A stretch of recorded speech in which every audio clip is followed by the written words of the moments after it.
If you go to the central part of Kenya, you will no doubt love the environment. With its cool climate, it's green and fertile, and this makes it perfect for farming. The mountain, the valleys, the hills, the sparkling streams and rivers give it a spectacular beauty.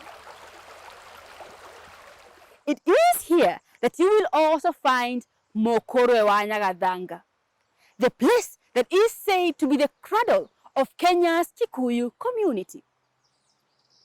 The Gikuyu community has 9 clans, and it is the only community in Kenya that has exclusively female clan names. How did this come to be? Well, listen, and I will tell you a story. So they say that in the beginning of time, the mountain stood tall and proud among the plains. On the mountain lived the first mother. Her name was Mumbi, meaning creator. She was with her companion, Gikoyo, and God, Gai, Mogai, the divider of the universe, took them to the very top of the mountain and showed them the land below. It was beautiful to look at. There were many rivers with cool, clear waters, forests rich with fruit, medicinal plants, and animals of all types. They also saw a big herd of livestock. And all this, Guy told Mumbi and Gikoyo was there. Gikoyo and Mumbi were so happy. They were so grateful, and they gave their thanks to Ngai. And they walked down the mountain and selected a place where they would build a home. It is called Mokoro wa Nyagadanga. They cultivated land and planted crops that thrived in the rich soil. They grazed their livestock, which gave them milk, meat, and eggs for their stomachs, and whose skin gave them clothes to wear. And when they got tired, they rested under the shade of the trees, admiring and appreciating the wealth that Ngai had shared with them. And indeed, they felt that they were favored. With time, Mumbi and Gikoyo were blessed with not 1, not 2, not 3, but 9 beautiful daughters.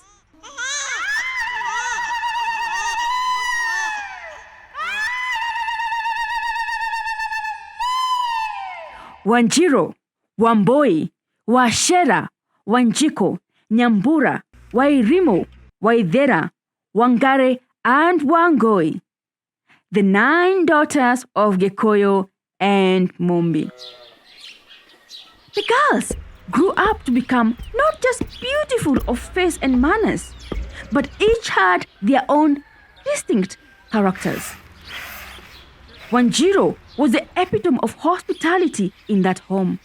She was also very generous, Mutana, always willing to share what she had, even if she would be left without. Washera was a girl with a vision, and she did not keep the company of those whose ways were crooked. She was also very beautiful. Wairimo was an artist, a potter, whose pots and other things made of clay set such a standard that no one could ever match it. Wamboi was brave, so brave that in later years, she would lead other warriors into war. And anytime the enemies would see her approaching, riding on the back of Waboi Moredo, the zebra, they would just take off in fear. As for Nyambura, Nyambura was a great businesswoman. She was also said to be a rainmaker who could pray for rain when the earth became too dry. Wanjiko's love for the land ensured that she was the first to reach the farm and the last to leave. And all the plants that were tended by her hands thrived. She also had expert knowledge on medicinal herbs and could always be counted upon to cure all manners of aches and discomforts. Waidera was hard-working and systematic. She had an eye for detail and could always be counted upon to finish whatever she had started. She was also very good in carrying out research and was excellent in communication. And as for Wangoi, she is said to have been born with music on her lips.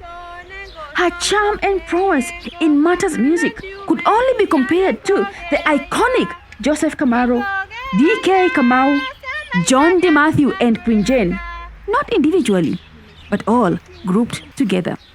Wangari was courageous, just like Ngare, the leopard, after who she is named. It is said that one evening, as they were sitting around the fireplace, a leopard tried to steal a goat and ran away with it. And while everyone else was shaking in fear, Wangari did not. She stood up, took a burning ember from the fire, and using it, chased the leopard, saving her father's animals. In the evening, the whole family, Gikoyo, Mumbi, and their children would sit down together around the fireplace, share a meal, share laughter, and swap tales about their day. Indeed, Mumbi and Gikoyo felt that their happiness was full. But as the days went by, the mother realized that something about the girls was different. Yes, they did carry out their tasks as usual, but the smile on their lips no longer reached their eyes. Their laughter was hollow, and the spring in their steps as they were doing their work had vanished. Indeed, something was different, and Mumbi realized that. You see, there comes a time when the love of a mother, a father, or a sister is not enough. Yes, the girls had grown and they were ready for marriage. But where could they get husbands? And that night, in the privacy of their bed, Mumbi talked to her husband. Mwendwa wakwa, ciana citũ-rĩ, citirĩ na thayũ tondũ nĩ irenda kũgĩa na mĩciĩ yao. Nĩ waria ma, ona niĩ nĩ nyonete ũguo. Matirĩ na thayũ ta hau gabere. Tũgwĩka atĩa? Tũkũmarutĩra kũ anake make mĩciĩ ĩno? Ngai witũ-rĩ, nĩ wa kĩhooto. Tũthiĩ kwa Mwene Nyaga, tũgethe kĩhooto, na nĩ agũtũcokeria. And the two of them knew that the answer could only be found with Guy. Very early the next morning, Gikoyo and Mumbi took a fat denge, a he-goat, and they set off on a journey, headed to where they had last had a conversation with God.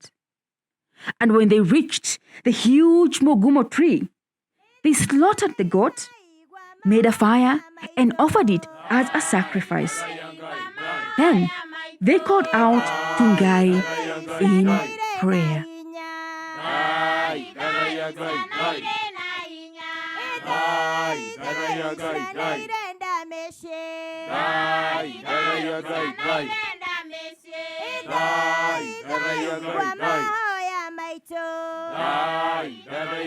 Ngai looked upon the two with appreciation. Then he took water, earth, fire, and thunder and mixed them. Using this mixture, he molded 9 handsome young men. He breathed life into them. He presented the 9 handsome young men to Gikoyo and Mumbi. They were so grateful. And they took the 9 young men and walked down the mountain with them. They brought the 9 young men to their daughters. And for the first time in living history, there was a mass wedding as the 9 handsome young men got married to the 9 beautiful girls, each according to their height.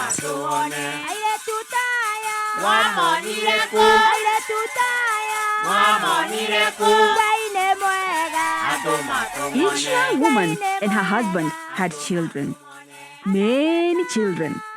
And as the families increased in number, each family became a clan, and each clan took the name of the daughter. Wanjiru became the mother of the Anjiru clan. Waboi became the mother of the Aboi clan. Washera became the mother of the Ashera clan. She was also called Njeri. Wanjiko became the mother of the Agashiko clan. Nyambura became the mother of the Ambura clan. They are also called Edaga or Akioro. Wairimu became the mother of the Airimu clan.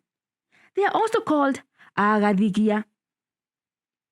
Waidera became the mother of the Aiderando.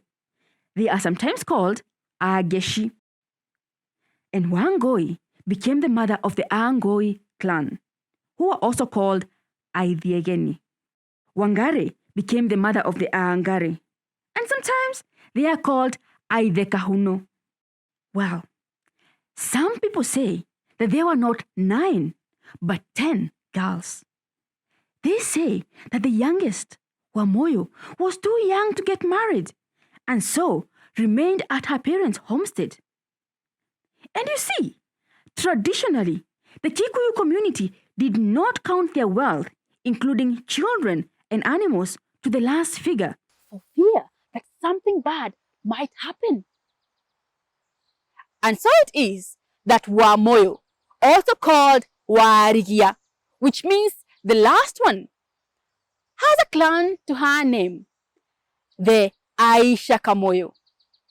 And this makes the clans not 9, not 10, but Keda Moyoru, 9 to the full.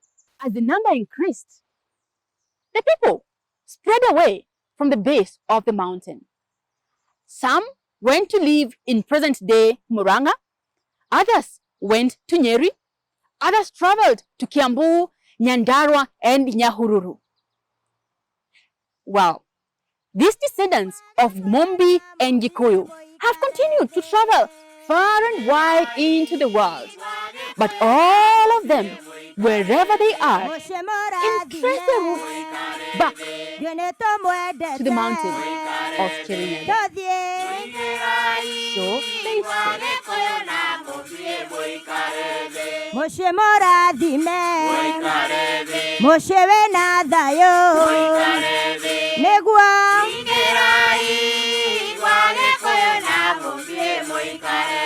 mokoria na munywe, na ginya mohone, negua, wagekoyo na mobie moikarede.